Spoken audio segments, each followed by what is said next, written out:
আসসালামু আলাইকুম রহমতুল্লাহ। প্রিয় শিক্ষার্থী এসএসসি 2025 ব্যাচ, আজকে আমি তোমাদেরকে যে এসএসসি কেমিস্ট্রি রয়েছে সেটা সাজেশন দেবো। ইনশাল্লাহ আশা করা যায় এর মধ্যে থেকে তোমরা যে 8টা সিকিউ এর মধ্যে অবশ্যই 5টা কমন পাবে। তো তোমাদের কিন্তু এই যে পরীক্ষাটা রয়েছে, নর্মালি এই পরীক্ষাতে কিন্তু আসলে গ্যাপ থাকার কথা, কিন্তু সেরকম যেহেতু গ্যাপ নেই, তাই পুরো অধ্যায়গুলো যদি তুমি পড়ো তাহলে কিন্তু তোমার আসলে গুছানোর যে বিষয়টা সেরকম তোমার গুছানো নাও হতে পারে। তাই আমাদের মনে হয় যে স্পেসিফিক অধ্যায়, যে অধ্যায়গুলো তুমি আর কি সিকিউ লিখবা ওগুলো একটু ভালো করে পড়ে বাকি অধ্যায়গুলো দেখা যাচ্ছে এমসিকিউর জন্য তুমি দেখবা। এরকম একটা টার্গেট ফিক্সড করলে তোমার জন্য রেজাল্টটা ভালো করা খুব ইজি হয়ে যাবে। তাহলে চলো আমরা বিষয়টা দেখি। এখানে 1 নম্বর যে অধ্যায় রয়েছে কেমিস্ট্রি, আমরা জানি 1 নম্বর অধ্যায় থেকে সেরকম কিছুই আসে না। সো তুমি এটা হচ্ছে তোমার সিকিউ এর জন্য সেরকম কিছুই না। দ্বিতীয়ত আমাদের যে 2 নম্বর অধ্যায় রয়েছে ভাইয়া, এই 2 নম্বর অধ্যায় থেকে তোমার সিকিউ আসার চান্স খুবই কম। ঠিক আছে, সিকিউ আসার চান্স খুবই কম, কি বাট তুমি এখান থেকে আসলে কি ধরনের কোশ্চেন গুলো হয় সেগুলো কিন্তু তুমি জানো। এখান থেকে আসলে ব্যাপনের হার এবং হচ্ছে কোন একটা পদার্থের যে আসলে সেটার যে হিটিং কার্ভ এবং হচ্ছে কুলিং কার্ভ আছে, এর বাইরে কিন্তু আসলে কোনো কোশ্চেন নাই। তাহলে ব্যাপনের হার তো তুমি এমনিতেই জানো যে ব্যাপনের হার বলতে সাধারণত ওই যে কোনটা বেশি ব্যাপিত হবে কোনটা কম ব্যাপিত হবে, হ্যাঁ। এবং দ্বিতীয়ত যে বিষয়টা রয়েছে এখানে যে হিটিং কার্ভ এবং কুলিং কার্ভের বিষয় রয়েছে, তাপীয় বক্ররেখা এবং শীতলীকরণ বক্ররেখা, এটাও তুমি পারো আশা করা যায়। সো এই অধ্যায় নিয়ে তোমার কোনো মাথা ঘামানোর কোনো প্রয়োজন নেই। তাহলে এটা ছিল তোমার হচ্ছে দ্বিতীয় অধ্যায়। এবং তুমি তৃতীয় অধ্যায়ের কথা বলি তোমাকে, এই তৃতীয় অধ্যায় এবং চতুর্থ অধ্যায়, এই দুইটা অধ্যায় কিন্তু অনেক বেশি ইম্পর্টেন্ট। বাট এই অধ্যায়গুলো থেকে তুমি এই দুইটা অধ্যায় আর কি আমরা একটু কম্বাইন্ড করে দিব, হ্যাঁ, কারণ এই দুইটা অধ্যায়ের একটা রিপ্লেসমেন্ট আছে। তো নর্মালি আমাদের 3 নম্বর এবং 4 নম্বর অধ্যায় থেকে এই দুইটা অধ্যায়কে আমরা হচ্ছে আমাদের সাজেশনে এটাকে কম্বাইন করে দিব, হ্যাঁ। এখান থেকে কটা সিকিউ পাবা তুমি? একটা সিকিউ পাওয়ার চান্স রয়েছে। দেখা যায় তোমার 3 নম্বর অধ্যায় থেকে যে সিকিউ গুলো সাধারণত হয়ে থাকে, তো প্রাথমিক অবস্থায় যে বোর এবং নিলস বোর এবং রাদারফোর্ডের যে পরমাণু মডেলের বিষয়টা রয়েছে, এটার আসলে গ্রহণযোগ্যতা বেশি কোনটার তুলনা করো, এই বিষয়টা থেকে দ্বিতীয়ত সব থেকে বেশি ইম্পর্টেন্ট, এই 3 নম্বর অধ্যায়ের মধ্যে সব থেকে বেশি ইম্পর্টেন্ট যেটা কোশ্চেন সেটা হচ্ছে তোমার কৌণিক ভরবেগ যে নির্ণয়ের বিষয়টা, এইটা, হ্যাঁ। তাহলে 1 নম্বর বিষয়টা হচ্ছে তোমার এখান থেকে যদি তুমি করে থাকো, মানে করার যদি তুমি প্ল্যান করো যে তুমি তৃতীয় চতুর্থ অধ্যায় থেকে একটা কোশ্চেন কমন পেতে যাও, তাহলে তুমি অবশ্যই এখান থেকে যে বিষয়গুলোতে তুমি ফোকাস দিবা, 1 নম্বর হচ্ছে রাদারফোর্ড বোর পরমাণুর মধ্যে তুলনামূলক আলোচনার বিষয়টা তোমাকে ফোকাস দিতে হবে। দ্বিতীয়ত তোমাকে কৌণিক ভরবেগের বিষয়টা তোমাকে মাথায় রাখতে হবে। থার্ডলি তোমাকে এখানে যে কাজটা করতে হবে, যে ওই যে টয়েস এন স্কোয়ার সূত্র থেকে মানে কোন মোলের আর কি পারমাণবিক ইলেকট্রন বিন্যাস রয়েছে না, ইলেকট্রন বিন্যাস যেমন হচ্ছে আর্গন, পটাশিয়াম, এদের আর কি ইলেকট্রন বিন্যাসটা সাধারণত টয়েস এন স্কোয়ার সূত্র কেন মানে না, এই বিষয়টা তোমাকে এখান থেকে করতে হবে। তাহলে 3 এবং 4-এর মধ্যে, তাহলে 4-এর বিষয়ে তোমাকে একটু বলে দিই আমি। তাহলে 3 এবং 4 এই দুইটা কম্বাইন করলে তুমি অবশ্যই একটা এখান থেকে পাবে, হ্যাঁ। তাহলে 4 নম্বর অধ্যায় থেকে তুমি আসলে কোন বিষয়টাতে ফোকাস দিবা? তোমাকে সিকিউ লেখার জন্য 4 নম্বর অধ্যায় থেকে যে পারমাণবিক আকার রয়েছে, পারমাণবিক ব্যাসার্ধের বিষয়, এই বিষয়টা তোমার একটু ফোকাস দিতে হবে 1 নম্বর।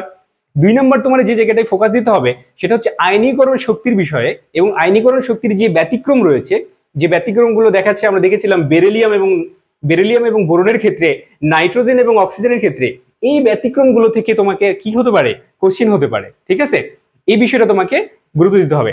তাহলে আমি যদি তোমাকে বলি 4 নম্বর অধ্যায় থেকে কটা বিষয়ে বেশি গুরুত্ব দিবা, তাহলে তোমাকে দিতে হচ্ছে 1 নম্বরে হচ্ছে তোমাকে পারমাণবিক আকারে জোর দিতে হবে। 2 নম্বর তোমাকে যে বিষয়টা জোর দিতে হবে সেটা হচ্ছে আয়নীকরণ শক্তিতে জোর দিতে হবে।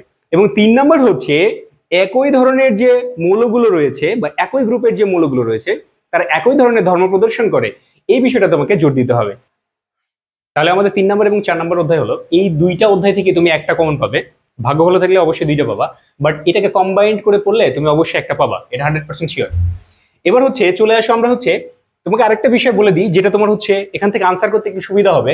তুমি 4 নম্বর অধ্যায়ে যে পারমাণবিক ব্যাসার্ধের বিষয়টা বললাম না, এখানে তুমি মাথায় রাখবা আর কি, লিথিয়ামের যে পারমাণবিক আকার পুরো হ্যালোজেনের যে ফ্লোরিন থেকে শুরু করে যে অ্যাস্টাটিন পর্যন্ত আছে, এদের কারো এই লিথিয়ামের সমান পারমাণবিক ব্যাসার্ধ না। তার মানে পারমাণবিক আকার হচ্ছে লিথিয়ামের বড় কিন্তু হ্যালোজেনের প্রত্যেকটা মূলর থেকে, হ্যাঁ, এমনকি অ্যাস্টাটিনের থেকেও বড়। সো এই বিষয়টা মাথায় রেখে তুমি আর কি যে পারমাণবিক ব্যাসার্ধের এই সিকোয়েন্সটা সাজানোর চেষ্টা করবা, তোমার কিন্তু হয়ে যাবে। ওকে, এখন 5 নম্বর অধ্যায়টা একটু লক্ষ্য করো। এই 5 নম্বর অধ্যায় থেকে ভাইয়া একটা কিন্তু সিকিউ আসবে, ঠিক আছে। তাহলে 5 নম্বর অধ্যায় থেকে একটা সিকিউ আসলে আসলে কোন ধরনের সিকিউ গুলো বেশি ইম্পর্টেন্ট সেটা তোমরা অবশ্যই জানো। যে এখান থেকে যে এই যে অষ্টকের সংকোচনের যে বিষয়টা আছে না, যে অষ্টকের সংকোচন মানে অষ্টক নিয়ম মানা না মানার বিষয়টা রয়েছে, সম্প্রসারণ এবং সংকোচন, এখান থেকে একটা একটা একটা কোশ্চেন হতে পারে। অথবা যে জায়গা থেকে হতে পারে সেটা হচ্ছে যে বিভিন্ন যৌগের যে দ্রবণীয়তা আছে না, ধাতুর দেখা যাচ্ছে যে এখন আমি যেটা তোমাকে বলতে যাচ্ছিলাম যে যৌগের যে বিদ্যুতের পরিবাহিতা আছে না, ওই বিষয়টা কিন্তু অনেক বেশি ইম্পর্টেন্ট। কেমন? যেমন ধাতুর মধ্যে দিয়ে বিদ্যুৎ পরিবহনের কৌশল, দ্বিতীয়ত আয়নিক যৌগের মধ্যে দিয়ে বিদ্যুৎ পরিবহনের কৌশল, এবং থার্ডলি আমরা একটা বিষয় জানি যে সমযোজী যৌগ যখন পোলার হয় তখন কিন্তু সেটার মধ্যে দিয়ে কি হয়, বিদ্যুৎ পরিবাহিত হয়। এই বিষয়টা কিন্তু একটু ফোকাস দিয়ে তোমাকে সিকিউর জন্য পড়তে হবে, ঠিক আছে? এবং আরেকটা আছে না যে ডায়াগ্রামের মাধ্যমে দেখাও যে কোনটা আয়নিক যৌগ কোনটা সমযোজী যৌগ। তাহলে এই বিষয়ের ক্ষেত্রে তোমাকে মাথায় রাখতে হবে যে তোমার এই লেভেলে যখন তুমি 30 পর্যন্ত 1 থেকে 30 পর্যন্ত মৌল যাবা, এগুলোর মধ্যে যেগুলো শেষে আম উচ্চারিত হয় সেগুলো কিন্তু ধাতু হবে। হ্যাঁ, শুধুমাত্র হিলিয়াম বাদে আপাতত। হ্যাঁ, আরো কিছু ব্যতিক্রম রয়েছে, বাট তোমার এই লেভেলে তুমি এইটুকু মাথায় রাখো। তাহলে এইটুকু মাথায় রাখলে কিন্তু আম উচ্চারণের সময় যদি আম আসে তাহলে তুমি মনে করবে এটা আয়নিক যৌগ। আর আয়নিক যৌগের ডায়াগ্রাম নির্ণয়ের সময় দেখা যাচ্ছে যে একজন ইলেকট্রন ছেড়ে দিবে, অপরজন গ্রহণ করবে। আর সমযোজী যৌগের ক্ষেত্রে কি হবে, দুইজনই ইলেকট্রন শেয়ারের মাধ্যমে তাদের যে অষ্টকের বিষয়টা সেটা ফিল আপ করবে। তাহলে এই জায়গাটাতে তোমার একটু ফোকাস দিতে হবে। তাহলে তুমি এখান থেকে একটা সিকিউ পাবা। এবং দ্বিতীয়ত আমরা এখানে যে 6 নম্বর অধ্যায় দেখতেছি না, এই 6 নম্বর অধ্যায় কিন্তু অনেক বেশি ইম্পর্টেন্ট। এই জায়গা থেকে তুমি কিন্তু একটা সিকিউ আশা করা যায় ইনশাআল্লাহ এখান থেকে একটা কমন পাবে। হ্যাঁ, তাহলে এখান থেকে একটা সিকিউ আসবে। এই 6 নম্বর অধ্যায় থেকে তুমি যদি কোশ্চিন হয় এবং সেটা যদি 100% কমন পাইতে চাও, আমাদের ইউটিউব চ্যানেলে এই 6 নম্বর অধ্যায় নিয়ে একটা সিকিউ রয়েছে। ওই একটা সিকিউ এর আন্ডারে কিভাবে এই অধ্যায়টাকে কাভার করা যায় সেই বিষয়টা কিন্তু ভালো মতো আলোচনা করা আছে। এমনকি আমাদের যে কেমিস্ট্রি যে নৈর্ব্যক্তিক মানে অনশর্ট যে ক্লাসটা রয়েছে সেটাও কিন্তু আর কি সেই নৈর্ব্যক্তিক ক্লাসের মধ্যেও কিন্তু এই 6 অধ্যায়ের সব বিষয়গুলো খুঁটিনাটি আলোচনা আছে। এমনকি পুরো যে 1 থেকে 12 পর্যন্ত অধ্যায়গুলো রয়েছে সবগুলোর আর কি সব থেকে ইম্পর্টেন্ট যে এমসিকিউ গুলো, যেখান থেকে তুমি 98 থেকে 97% কমন পাওয়ার সম্ভাবনা রয়েছে, প্রায় এইরকম এমসিকিউ গুলো আমরা প্রায় 400টা মতো বা 450টা এরকম মতো আমি তোমাদেরকে এমসিকিউ কিন্তু ওখানে করিয়েছি। তো 6 নম্বর অধ্যায় থেকে সব থেকে গুরুত্বপূর্ণ যে কোশ্চিনটা সেটা হচ্ছে লিমিটিং বিক্রিয়ক বের করার পর দ্রবণের প্রকৃতিটা আসলে কেমন হবে, লবণের পরিমাণ কতটুকু হবে, এবং অবশেষে একটা নির্দিষ্ট পরিমাণ দেওয়া হবে এবং সেখান থেকে বলা হবে এই লবণের শতকরা পরিমাণ আসলে কতটুকু হতে পারে। এবং এখান থেকে আরেকটা কোশ্চিন ইম্পর্টেন্ট রয়েছে, সেই কোশ্চিনটা হচ্ছে যে যোগের যে স্থূল সংকেত এবং আণবিক সংকেত নির্ণয়ের বিষয়টা, এই বিষয়গুলোতে তোমাকে একটু বেশি ফোকাস দিতে হবে। তাহলে এটা ছিল আমাদের 6 নম্বর অধ্যায়। 6 নম্বর অধ্যায় থেকে তুমি একটা সিকিউ কমন পাবে। এবং এই যে 7 নম্বর অধ্যায় আছে ভাইয়া, এটা কিন্তু অনেক অনেক বেশি ইম্পর্টেন্ট এবং এই 7 নম্বর অধ্যায় থেকে একটা কিন্তু সিকিউ আসবে। তাহলে 7 নম্বর অধ্যায় থেকে আসলে তুমি কোন বিষয়গুলো পড়বা? 7 নম্বর অধ্যায় থেকে সব থেকে হট টপিক তুমি বলতে পারো কোনটা? এই যে জারণ বিজারণ বিক্রিয়া রয়েছে না ভাইয়া, জারণ বিজারণ বিক্রিয়া হচ্ছে যুগপৎ বিক্রিয়া, এই বিষয়টা সব থেকে বেশি ইম্পর্টেন্ট। এটার উপর দিয়ে কোশ্চিন আসার সম্ভাবনা রয়েছে। তারপর দ্বিতীয়ত তুমি জারণ বিজারণ বিক্রিয়ার যে শ্রেণী বিভাগগুলো রয়েছে তার মধ্য থেকে তোমাকে একটা বিক্রিয়া দেওয়া হবে যে এই বিক্রিয়াটা আসলে কোন কোন ধরনের বিক্রিয়াকে সাপোর্ট করে, এবং যে যে বিক্রিয়াগুলো রয়েছে সেই বিক্রিয়াগুলোর মধ্যে দেখা যাচ্ছে কোনটা হচ্ছে জারণ বিজারণ বিক্রিয়াকে সাপোর্ট করে অথবা কোনটাকে দেখা যাচ্ছে তোমার নন রিডক্স যে বিক্রিয়া রয়েছে সেটাকে সাপোর্ট করে। এই বিষয়টা কিন্তু অনেক বেশি ইম্পর্টেন্ট এখানে। এটা কিন্তু এখান থেকে আসলে কিন্তু এইটার উপর কোশ্চিন হওয়ার সম্ভাবনা বলা যেতে পারে 80%, এবং 20% সম্ভাবনা রয়েছে ভাইয়া, 20% সম্ভাবনা রয়েছে আরেকটা টপিকের উপরে। তাহলে 20% সম্ভাবনা রয়েছে আমাদের আরেকটা টপিকের উপরে। ওই টপিকটা কি? ওই টপিকটা হচ্ছে লা-শাতলিয়ার যে নীতির প্রয়োগটা রয়েছে শিল্পক্ষেত্রে বা বিভিন্ন ইন্ডাস্ট্রিয়াল প্রয়োগ রয়েছে সেটা তোমার আসতে পারে। ঠিক আছে, এই দুইটার মধ্যে তুমি একটা এই 7 নম্বর কোশ্চিন থেকে আশা করা যায় ইনশাআল্লাহ কমন পাবে। এই যে অষ্টম অধ্যায় রয়েছে, এই অষ্টম অধ্যায় থেকেও তুমি একটা সিকিউ পাবে। এই অষ্টম অধ্যায় থেকে যে বিষয়টা তো তোমাকে বেশি গুরুত্ব দিতে হবে, প্রথমত তোমাকে গুরুত্ব দিতে হবে ভাইয়া ডেলএইচ এর যে মান নির্ণয়ের বিষয়টা রয়েছে, যে ক্যালকুলেশনটা রয়েছে, এই ক্যালকুলেশন 1 নাম্বার। দ্বিতীয়ত তুমি যে জায়গাটাতে এখানে গুরুত্ব দিবা সে বিষয়টা হচ্ছে যে সোডিয়াম ক্লোরাইডের যে তড়িৎ বিশ্লেষণ রয়েছে এইটা, এবং থার্ডলি তোমাকে যেখানে ইম্পর্টেন্ট বেশি গুরুত্ব দিতে হবে সেটা হচ্ছে গ্যালভানিক কোষ। এই 3টা টপিক যদি তুমি করে থাকো তাহলে অষ্টম অধ্যায় থেকে তুমি অবশ্যই একটা কমন পাবে আশা করা যায় ইনশাআল্লাহ। এবার তুমি দেখো তো ভাইয়া, এই যে 9 নম্বর অধ্যায় তুমি দেখতে পাচ্ছ, এই 9 নম্বর অধ্যায়ের সঙ্গে তুমি দেখবা অনেকটা ইন্টারলিঙ্কেজ রয়েছে তার সাথে 12তম অধ্যায়ের সাথে। তাই আমি কম্বাইন্ড করে 9 এবং 10 এর মধ্যে থেকে তুমি কি পাবা? একটা কোশ্চিন পাবা। 9 এবং 10 থেকে কটা কোশ্চিন পাবা ভাইয়া? 9 এবং 10 এর মধ্যে থেকে তুমি একটা কোশ্চিন পাবা। এই 9 এবং 10 নম্বর অধ্যায় থেকে এবার কোশ্চিন হচ্ছে ভাই এটা কি পুরোটাই পড়বো? আনসার হচ্ছে না, তুমি পুরোটাই পড়বে না। তাহলে কি পড়বা? তুমি সিকিউ যদি করতে চাও এখান থেকে, তাহলে তুমি এখান থেকে 9 নম্বর অধ্যায়ে যে পার্টটা তোমার সব থেকে ইম্পর্টেন্ট সেটা হচ্ছে যে পিএইচ এর ব্যবহার রয়েছে ভাইয়া। মানে যখন দেখা যাচ্ছে যে মাটির পিএইচ এর পরিমাণ বেড়ে গেল অথবা কমে গেল তখন তুমি সেখানে কি প্রয়োগ করবা, তাহলে আর কি সেটা দেখা যাচ্ছে যে সেটা আবাদের উপযোগী হবে বা উর্বর হবে মাটিটা। হ্যাঁ, এই বিষয়টা অনেক বেশি ইম্পর্টেন্ট। এটা নর্মাল কথা, আমি যদি তোমাকে এখনই বলে দিই তোমার এখনই মাথায় থাকবে যে পিএইচ এর পরিমাণ বেড়ে যাওয়া মানে ক্ষার হওয়া। তাহলে ক্ষার হয়ে গেলে তোমাকে কি দিতে হবে? অম্লীয় জাতীয় তোমাকে রাসায়নিক সার দিতে হবে। তার মধ্যে অম্লীয় জাতীয় যে রাসায়নিক সার রয়েছে সেটার মধ্যে অ্যামোনিয়াম ফসফেট, অ্যামোনিয়াম নাইট্রেট রয়েছে, সেটা তুমি দিতে পারো। তাহলে এটা হচ্ছে তোমার ক্ষারের পরিমাণ যদি বেড়ে যায়। এবার কথা হচ্ছে ভাইয়া, এখান থেকে যদি তোমার পিএইচ এর ব্যবহারের ক্ষেত্রে যদি পিএইচ এর মান কমে যায় মাটির, সেক্ষেত্রেও কিন্তু উর্বরতা নষ্ট হয়ে যাবে। তখন তুমি কি দিবা? পিএইচ এর মান তোমাকে বাড়াতে হবে, তাই তোমাকে ক্যালসিয়াম অক্সাইড বা চুন দিতে হবে। তাহলে এই বিষয়টা তোমাকে এখান থেকে করতে হবে। এবং সেকেন্ডলি তোমাকে এখান থেকে যে বিষয়টা মাথায় রাখতে হবে সেটা হচ্ছে অ্যাসিড বৃষ্টির যে ক্ষতিকর প্রভাব রয়েছে এই বিষয়টা। অ্যাসিড বৃষ্টির বিষয়টা তুমি এখনই জানো যে নাইট্রিক অক্সাইড রয়েছে বা নাইট্রোজেন ডাইঅক্সাইড রয়েছে, সেটা পানির সাথে বিক্রিয়া নাইট্রাস অক্সাইড নাইট্রিক অক্সাইড তৈরি করবে। তারপরে যে সালফার ডাইঅক্সাইড আছে, সালফার ডাইঅক্সাইড অক্সিজেনের সাথে বিক্রিয়া করে সালফার ট্রাইঅক্সাইড তৈরি করবে। সালফার ট্রাইঅক্সাইড পানির সাথে বিক্রিয়া করে সালফিউরিক অ্যাসিড তৈরি করবে। এটা নরমালি হচ্ছে দালান কোঠা বা বিভিন্ন ধরনের বিল্ডিং এর সৌন্দর্য নষ্ট করে। তারপর হচ্ছে পুকুরের পিএইচ এ কমে যাওয়ার কারণে মাছ মরে যায়, উদ্ভিদ মরে যায়। এই বিষয়টা ভাই ইম্পর্টেন্ট। তাহলে এখান থেকে এই বিষয়টা ইম্পর্টেন্ট, আমি তো বলেই দিলাম।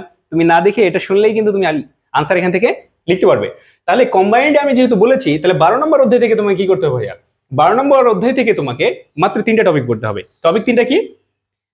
3টে টপিকের মধ্যে তুমি যে এই যে রয়েছে না, সাবান রয়েছে না, সাবান তৈরি তোমাকে করতে হবে ভাইয়া।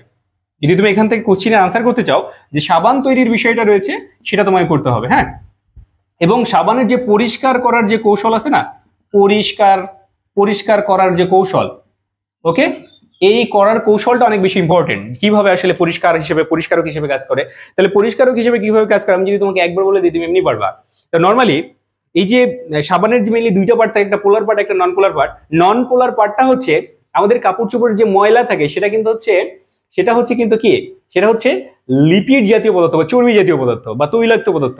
তাহলে সাবানের মেইনলি হচ্ছে পোলার পার্ট নন পোলার পার্ট থাকে, হ্যাঁ, বা সেটা পজিটিভ নেগেটিভ থাকে আর কি। তাহলে সাবানের যে আর কি মানে হাইড্রোফোবিক পার্ট রয়েছে, সে হাইড্রোফোবিক পার্টটা হচ্ছে এই লিপিডের সাথে কি করবে? আকর্ষণ করবে লিপিডকে। হ্যাঁ, এবং এটার যে হাইড্রোফিলিক পার্ট রয়েছে সেটা হচ্ছে পানির সাথে কি হবে? সংযুক্ত হবে। সংযুক্ত হয়ে এটা যখন ঘষাঘষি করা হবে তখন কিন্তু এটা গোল হয়ে ওখান থেকে উঠে চলে আসবে। আশা করি তুমি বিষয়টা বুঝতে পেরেছো। এটা হচ্ছে পরিষ্কার করার কৌশল, এটা অনেক বেশি ইম্পর্টেন্ট। এবং ভাই এখান থেকে আরেকটা বেশি ইম্পর্টেন্ট কথা হচ্ছে যে ডিটারজেন্ট, এই যে ডিটারজেন্ট আছে না, এই ডিটারজেন্ট ভিএস যে সাবান রয়েছে, যে সাবান, এই সাবানটা কিন্তু অনেক বেশি ইম্পর্টেন্ট। যে এটার মধ্যে যে পার্থক্যের বিষয়টা এটা তোমাকে করতে হবে যদি তুমি 9 এবং 12-র মধ্যে তুমি কমন পাইতে চাও।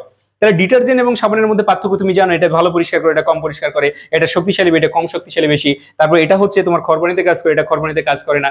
এই রকম বিষয়গুলো তোমাকে এখান থেকে করতে হবে। এবং ফোর্থলি এখান থেকে যে কাজটা তোমাকে করতে হবে সেটা হচ্ছে ভাইয়া ওই যে আমাদের ব্লিচিং আছে না, ব্লিচিং এজেন্ট রয়েছে ক্যালসিয়াম ক্লোরো, হ্যাঁ, হাইপোক্লোরাইড। এই ব্লিচিং এজেন্টের যে পরিষ্কার করার কৌশল ভাইয়া, এটা অনেক বেশি ইম্পর্টেন্ট। তোমার এখান থেকে পরিষ্কার করার কৌশল আসতে পারে, সাবান আসতে পারে, অথবা হচ্ছে ব্লিচিং এর ক্ষেত্রে আসতে পারে। হ্যাঁ, তাহলে এইটা করলে তুমি হচ্ছে 9 এবং 12-র কম্বাইন্ডে একটা কোশ্চেন তুমি কমন পাবে। এবার ভাইয়া তুমি 10 নম্বর অধ্যায়টা লক্ষ্য করো। এই 10 নম্বর অধ্যায় থেকে ভাইয়া কিন্তু একটা কোশ্চেন আসবে। 10 নম্বর অধ্যায় কি হবে? একটা কোশ্চেন আসবে। তাহলে 10 নম্বর অধ্যায় থেকে কোশ্চেন আসবে, কিন্তু 10 নম্বর অধ্যায় থেকে তোমাকে কোশ্চেন আনসার করতে হলে কিন্তু তোমার ব্রেন অনেক বেশি কাজ করা লাগবে। কিরকম?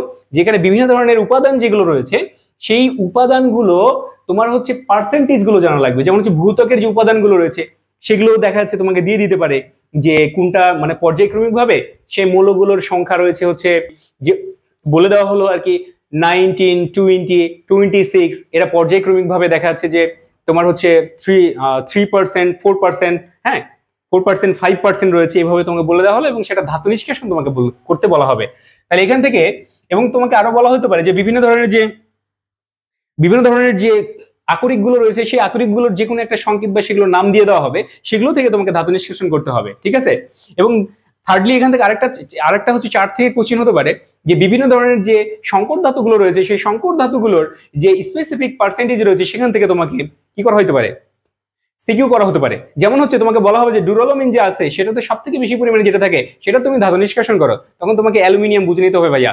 যখন তোমাকে বলা হবে যে স্টিলের মধ্যে সব থেকে বেশি পরিমাণে যেটা রয়েছে সেটা তুমি ধাতু নিষ্কাশন করো, তখন তোমাকে বুঝে নিতে হবে এটা কিন্তু আয়রন রয়েছে, যেটা 99% ছিল। এবং তোমাকে যদি বলা হয় যে পিতলের মধ্যে সব থেকে বেশি উপাদান রয়েছে, সেটার তুমি তড়িৎ বিশ্লেষণ, সেটা হচ্ছে ধাতু নিষ্কাশন করো, অথবা কম রয়েছে সেটা ধাতু নিষ্কাশন করো, তাহলে বেশি থাকলে আমরা জানি সেটা হচ্ছে কপার, যেটা 65%, কম থাকলে আমরা বলবো সেটা হচ্ছে জিঙ্ক থাকে, সেটা হচ্ছে 35%। অথবা তোমাকে এখান থেকে আরো বলা হতে পারে যে কাঁসা বা ব্রোঞ্জের বিষয়টা রয়েছে, কাঁসা থেকে তোমাকে কোশ্চেন করা যেতে পারে যে যেটা আর কি বেশি পরিমাণে রয়েছে সেটা তড়িৎ বিশ্লেষণ করো। তাহলে বেশি পরিমাণে কি রয়েছে ভাইয়া? রয়েছে যে 90% রয়েছে কপার, আর 10% রয়েছে তোমার টিন। এইভাবে তোমাকে কোশ্চেন গুলো ঘুরায় পেঁচায় করাতে পারে। এবং এখান থেকে আরেকটা ইম্পর্টেন্ট বিষয় আমি তোমাকে বলে দিই, সেই ইম্পর্টেন্ট বিষয়টা হচ্ছে মানে তুমি একটু চেক করে দেখবা যে তোমার বোর্ডে আসলে কোন কোশ্চেনটা আসছে। তোমার যদি দেখা যাচ্ছে যে আয়রন ধাতু নিষ্কাশন এবং অ্যালুমিনিয়াম ধাতু নিষ্কাশন এবং জিঙ্ক ধাতু নিষ্কাশন, এই তিনটার মধ্যে যদি একটাও না এসে থাকে, তাহলে আশা করো যে এই তিনটার মধ্যে তোমরা একটা কমন পাবে। হ্যাঁ, ইনশাআল্লাহ, বাকিটা আল্লাহ ভরসা।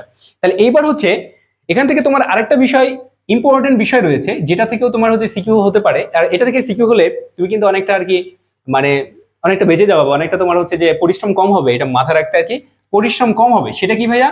ওই যে সালফিউরিক অ্যাসিড রয়েছে না, এই সালফিউরিক অ্যাসিড আসলে কিভাবে তৈরি করা হয় সেটার যে প্রসেসটা রয়েছে, এই প্রসেসটা তোমাকে একটু মাথায় রাখতে হবে। প্রসেসটা কেমন? নর্মালি জানি আমরা যে সালফারকে অক্সিজেনের সাথে বিক্রি করে সালফার ডাইঅক্সাইড, তার সঙ্গে আবার অক্সিজেন বিক্রি করে সালফার ট্রাইঅক্সাইড তৈরি করা হয়, এখানে ভ্যানাডিয়াম পেন্টা অক্সাইড প্রভাবক হিসেবে কাজ করে। তারপরে এখানে একটা অপশন রয়েছে যে সালফার ট্রাইঅক্সাইড কি সোজা কি পানির সাথে বিক্রি দিয়ে সালফিউরিক অ্যাসিড তৈরি করবা, নাকি এই সালফার ট্রাইঅক্সাইডকে কনসেন্ট্রেটেড সালফিউরিক অ্যাসিডের সাথে বিক্রিয়া দিয়ে আর কি ওলিয়াম বা ধুমায়ন তুমি তৈরি করবা। ওলিয়াম তৈরি করার পর এটাকে যখন তুমি আবার হচ্ছে পানি দিবা তখন কিন্তু তুমি সালফিউরিক অ্যাসিড পাবা, যেটার মাধ্যমে ইন্ডাস্ট্রিতে কাজ করা অনেক সোজা। বাট তুমি যদি সালফার ট্রাইঅক্সাইডের সঙ্গে পানি দিয়ে দাও, তাহলে কিন্তু তোমার কি হবে? অসুবিধা হবে কাজ করতে। সো হচ্ছে নিচের প্রসেসটা বেশি সুবিধাজনক। এই বিষয় রিলেটেড একটা কিন্তু সিকিউ আসতে পারে। তাহলে কম্বাইন্ড এই হয় ওই টপিকটা আসবে, নয়তো তোমার যে ধাতু নিষ্কাশনের বিষয় রয়েছে এই টপিক আসবে। এই দুইটা টপিকের মধ্যে একটা টপিক এর থেকে ইনশাল্লাহ কোশ্চিন হবে।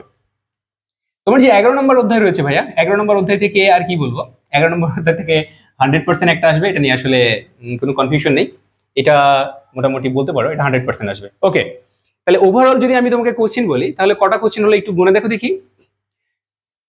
তুমি আর তোমাদের যদি কারো মন চায় যে আমি আসলে এই যে 10 নম্বর অধ্যায়টা রয়েছে, 10 নম্বর অধ্যায়টা আমার কাছে কঠিন মনে হবে, আমি রিপ্লেস করতে চাচ্ছি, তাহলে তুমি আর কি 10-এর সাথে রিপ্লেস করতে পারো হচ্ছে 3 এবং 4 কম্বাইন করে। তাহলে তুমি এটা আর কি তোমার আর কি সমস্যা হবে না, তোমার মোটামুটি এটা কমন থাকবে। তাহলে কোশ্চেন একটু দেখো দেখি, 1টা 2টা 3টা 3টা 4টা 5টা 6টা 7টা এই যে 8টা। হ্যাঁ, এই 8টার মধ্যে আর কি আমি তোমার এবার কোশ্চেন হতে পারে ভাইয়া সবগুলোই তো বললেন, তাহলে আমি পড়বো কোনটা?